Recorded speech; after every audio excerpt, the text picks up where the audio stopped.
What's up, YouTube? You see me back with another video. As you see from the title, top 5 best and worst Marvel Fox superhero movies. Right to some Watch Mojo. Let's get to it. Hey, hit like, subscribe before we start. Try to get to 500 subscribers. Just enjoy this. God, I hate getting old. Welcome to Watch Mojo, and today we're looking at the best and worst superhero films distributed by 20th Century Fox, or 20th Century Studios as it's now known. Sorry, but we have to leave out Deadpool and Wolverine since that's where Fox ends and Disney begins. Disney brought him back. They're gonna make him do this till he's 90. Number 5 worst, Elektra. Somehow Elektra returned, and somehow she's even less exciting. Don't worry. That's not that bad. Yeah. I've never seen Elektra, I can't lie. Doesn't seem as good. I died once. We don't blame Jennifer Garner, who'd finally get to do the character justice 19 years later. Fox, meanwhile, never seemed to get what Elektra is all about. Unpopular opinion, I like the Daredevil movie. I like the Daredevil movie. I like the costume. I just really liked it. Don't hate me for it. I just really liked the movie. It was Although she's built up as a badass who can handle herself, Daredevil downgraded her to a love interest from Matt Murdock to avenge. Even Elektra's spin-off erased most of the character's darker elements, turning her into a more maternal figure. I'm sorry. Yeah. I hated that. Aside from failing to understand the titular character, the film is draped in silly imagery. What the hell? This includes cheesy CGI animals emerging from people's bodies and rooms that inexplicably become windy whenever a poorly choreographed fight scene happens.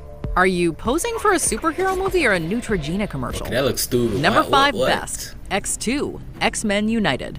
Coming out on the heels of its game-changing predecessor, X2 established that superhero movies are here to stay with a sequel that improved upon virtually everything. From the thrilling opening scene where Nightcrawler storms the White House, it's established that nowhere is safe. This extends to Xavier's School for Gifted Youngsters, requiring our heroes to go on the run and form alliances with some old enemies.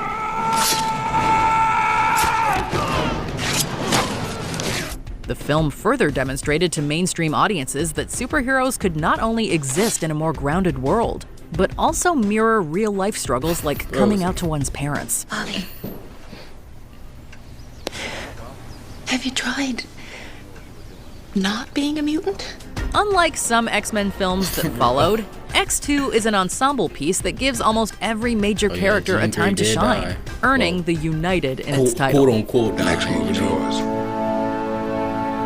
We'll be watching. Number 4 worst, Dark Phoenix. After botching the Dark Phoenix saga once, Don't you know who I am? I'm the Juggernaut, bitch! Simon Kinberg got a second shot to screw it up again.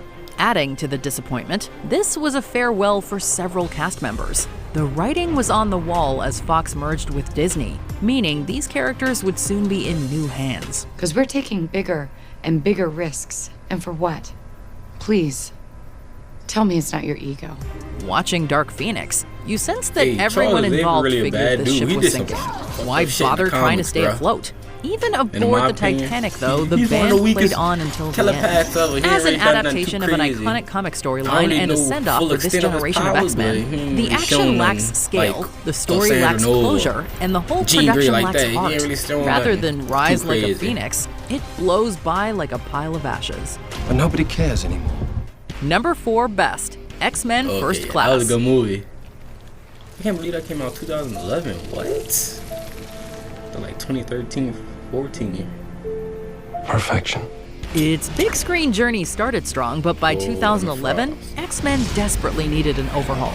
Although this prequel would be set in the same continuity, First Class at times plays like a soft reboot. Let's just say I'm Frankenstein's monster. Despite maintaining some of the more grounded elements, director Matthew Vaughn leans heavier. Wait, how do Magneto's helmet block him out from Professor X? Like, I don't get it.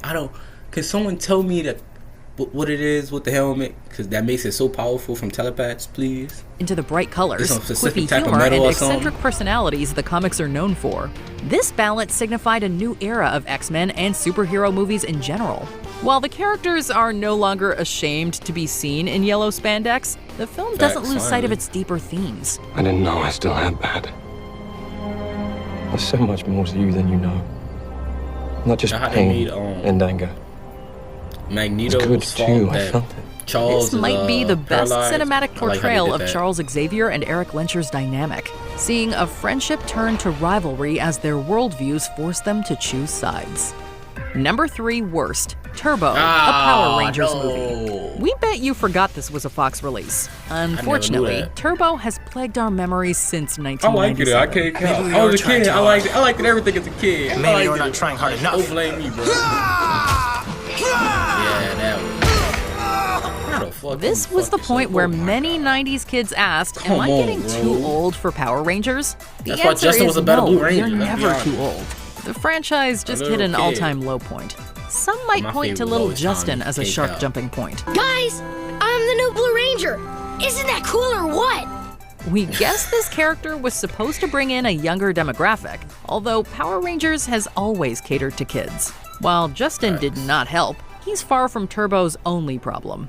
With even worse effects than the last movie and villains who look like they belong at a birthday party, it's clear why the Rangers didn't revisit the silver screen for almost 2 decades. Great.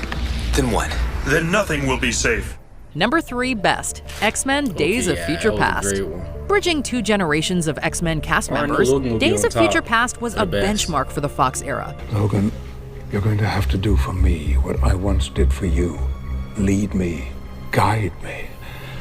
I was a very different man then. You'll have to be patient with me. Patience is my strongest suit. That's not to say this is the franchise's absolute best movie, but it arguably comes the closest to epitomizing what X-Men is. Although Wolverine gets top billing, Days of Future Past is truly about the ensemble. Charles, we need you to hope again. Every mutant plays an essential role in a story with world-ending stakes and the theme of prejudice again at the core. Sentinels. Yet it doesn't skip on the fun, with Evan Peters' Quicksilver partaking in one of the franchise's most inventive and visually arresting sequences. The film looks to the past in more ways than one, correcting some of the series' missteps and cleverly tying everything together in a satisfying package. Everything that happens now is in your hands. Number 2 worst, X-Men Origins Wolverine. X-Men Origins fails in so many ways that it's almost fascinating. Given the title, you'd think this film would dig deep into Wolverine's psyche, allowing Hugh Jackman to explore new dimensions. The movie fast-forwards through key moments in Wolverine's life, though, never taking the time to flesh out his relationships. Part was terrible, but come on, that scene where he just came out. And I know it's not accurate, he needs the helmet and everything, but like, that was a good scene. Means the Wolverine. On that note, for a story that's supposed to focus on Wolverine, the filmmakers shoehorn in more side characters than they know what to do with. At best, the characters are underdeveloped. I like that scene. At worst, the film betrays everything that a beloved character stood for. You know the one we're talking about. Wait, is that you? Stryker finally figured out how to shut you up. Throw in laughable effects and predictable plot twists, and this is the X-Men movie that Fox wanted us to forget. Of course, Deadpool would remind us. I swear I'm gonna pay for it. Number 2 best, Deadpool. Speaking of which, it's funny to think that the X-Men film Fox was the most apprehensive to make wound up being the franchise's highest grossing entry at the time. With a smaller budget, Deadpool had fewer cooks in the kitchen, giving Ryan Reynolds and company the freedom to get the character just right. Deadpool might not have been the first R-rated superhero movie or the first meta one. Let us go talk to the professor.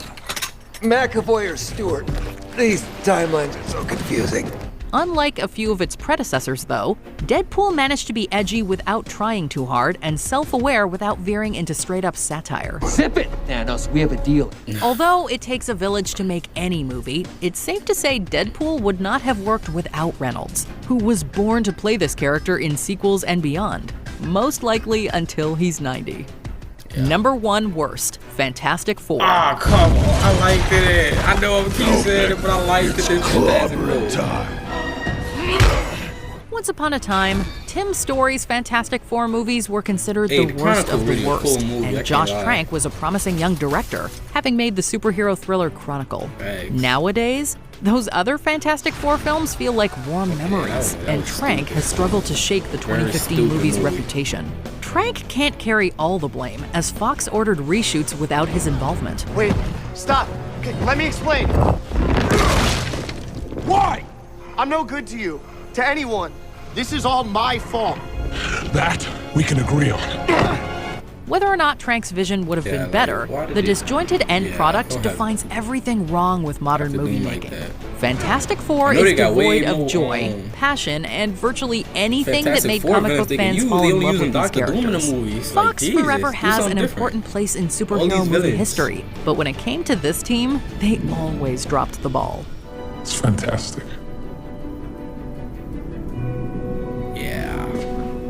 Say that again? I first seen that, I'm like, fantastic. Like, it's fantastic. Shit's ass. Straight hot. Dog water. Before we continue, be sure to subscribe to our channel and drop a subscribe over here, y'all. Yeah. Ring the bell to get notified about our latest videos. You have the option to be notified for occasional videos or all of them. If you're on your phone, make sure you go into your settings and switch on notifications. Alright, let's see. Logan. Number 1 best, Logan. Suffice it to say, Fox's superhero track record was a mixed bag. For all the blunders, Fox was more open to experimentation than some other studios, paving the way for Logan. 1. I have a lawyer now. 2. 3. All right, boss. Re-teaming Hugh Jackman and director James Mangold, Logan is equal parts superhero movie and western, which blend more naturally than you might assume. After all, before superheroes, cowboys were once all the rage. Logan leaves playtime in the past though, plunging us into a bleak future. Amidst all the doom and gloom, there's still hope to be unearthed in an emotional story about parenthood and redemption. It was considered a risk when Fox first cast Jackman as Wolverine. Tears in their nose.